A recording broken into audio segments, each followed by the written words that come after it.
Hello guys. So welcome to our channel.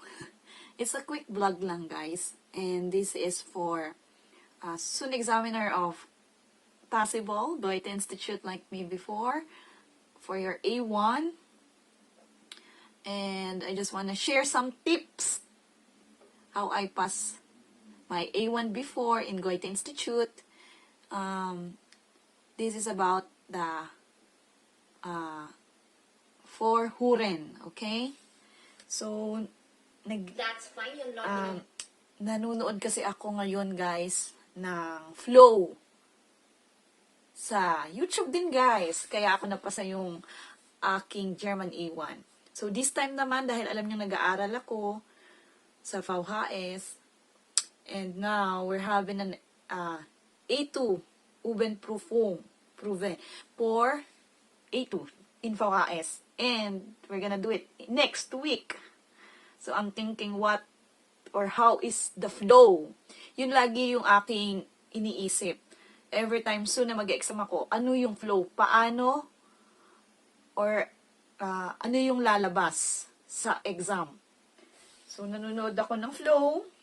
use any marks. But just don't go along with the wrong question when you actually know that. Yeah, so this is a popular vlogger din for Deutsch. Usually yung mga na-share ko na before. So, nilabas ko ulit ang mahiwagang papers ko. So, sabi ko nga sa inyo guys, na-share naman namin ni Habi before yung mga tema. And gumawa kami ng simple Frage und Antwort sa aming vlog din before sa bawat tema na naibahagi namin. So, sabi ko nga sa inyo guys, itong vlog na to ay tips lang. Quick tips. So, kung soon na mag-exam ka sa Goethe, better guys, gumawa ka ng card like this. Search mo sa internet kung ano yung mga tema. And like here, I'm gonna share it with you. Dahil nilabas ko siya, kasi magagamit ko ulit siya guys sa A2 ko, sa B1 ko. And next week, we have some exam. So, nilabas ko siya kasi ito yung flow din. So, kung plano mong mag-exam sa Goethe at may hobby ka na katulad ko, German, or nakatira dito sa Germany, so possible mangyayari din to sa'yo. So, better, gawa ka ng mga ganito, mga simple card na may tema, and para magka-idea ka kung sa actual exam at least lahat ng tema naaral mo at may idea ka. Para you have also confident na masagot mo yung question ng partner mo.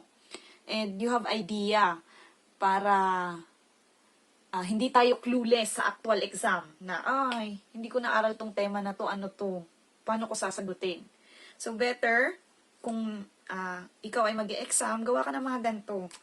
Makakatulong yan sa'yo till A2, B1. So, nilabas ko siya at buti na lang tinatago ko talaga siya. Hindi ko siya, ano pa to guys, from Philippines pa to, dinala ko itong mga papers ko dito.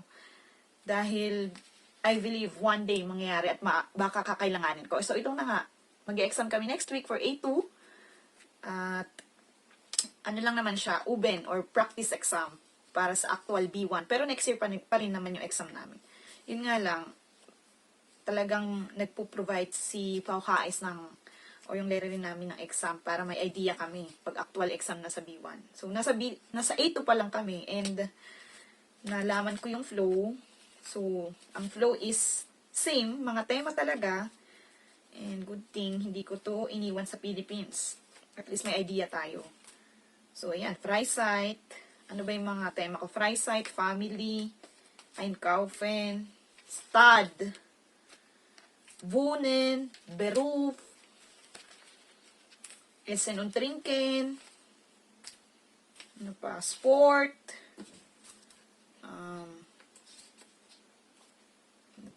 Reisen, yan yung mga tema ko, Urlaub, Lernen, Deutsch course. Dami kong ginawa nun eh. Dami ko talagang ginawa noon. Tapos, inaral ko talaga siya para may idea tayo. So, sa tile try naman, mga ganito. Yan. So, it means, pag ganyan, here, darf man nicht schwimmen.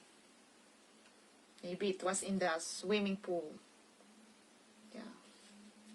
Tile try. Di pa pala kami nakagawa ng vlog ni Habi ng tile try.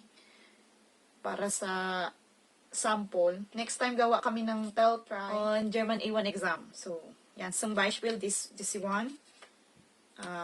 Yan. Hier darf man nicht schwimmen. So, kanina may nag-message din sa amin. So, i-share ko yung question niya dyan. Ito, share natin dito. So, sabi niya yan, sabi ni Miss, basahin natin. So, dagdag question din to, or information din yan sa inyo, guys. So, dagdag information din to sa atin. So, ibabahagi natin. Hopefully, ay masagot natin si Miss Moon. Ang message ni Miss Moon, ayan. Lagay natin siya. Sabi niya, hello ma'am, not related, pero po pwede po malaman. Ano po pwede berbutin kapag no walking? Kung pinakita ko kanina is schwimmen. So here, ang sabi niya naman, berbutin kapag no walking yung sign. Tama po ba? Kunnen Sie bitte hier nicht laufen? Sana po manotice niyo po ako. Danke.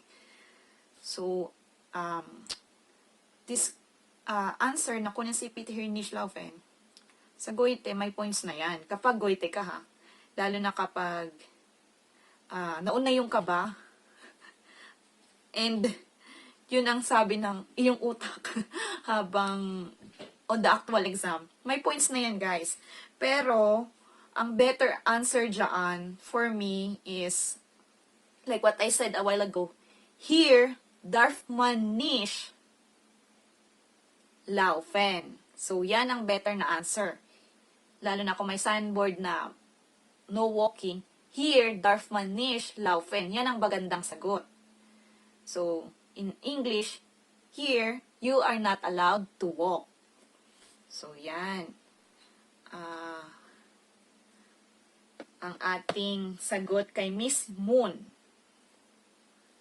So, maganda rin yan na good thing today niya yan si minessage dun sa isang vlog natin.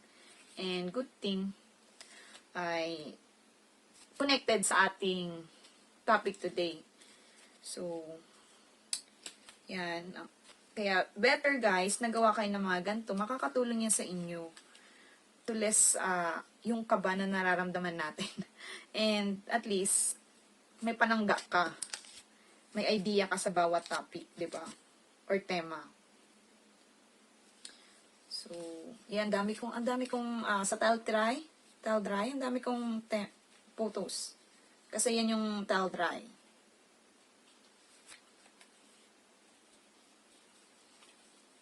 Madaming tema. Ang tile dry, couldn't see.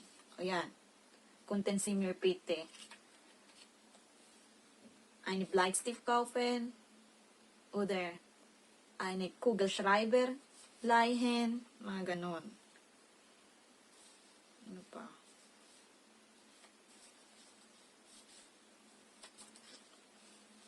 Ayan. Zum Beispiel this one. Hier darf man nicht telefonieren. Here, it's not allowed to use phone. Mga ganun. May points na yun, guys, sa Goethe. Basta maka-create ka lang. And then you'll say, oh, alles klar. Oder, Entschuldigung, entschuldigen Sie, yeah, entschuldigen Sie, hier darf man nicht telefonieren. Yeah, kasi you need to use C because it's other person, you don't know that. As long if it's your friend, and then entschuldigung, hier darf man nicht telefonieren. So yeah. Yun lang guys, na ibahagi ko lang kasi nilabas ko siya kasi nga may exam kami next week. So malaking tulong din to sa akin. Sa inyo din, hopefully. Kaya ko sinishare itong tips na ito kasi gusto ko mapasa nyo rin kung paano ko pinasa yung German A1 ko. So, sa A2 and B1, I'll share some infos din. Kaya niya, na-share ko yung infos dito about A2. So, in my B1, I'll update you too.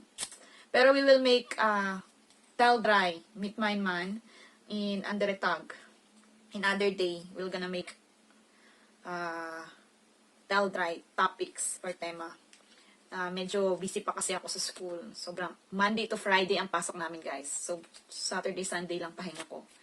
So, panoorin nyo na lang muna yung ibang vlog namin dito, guys.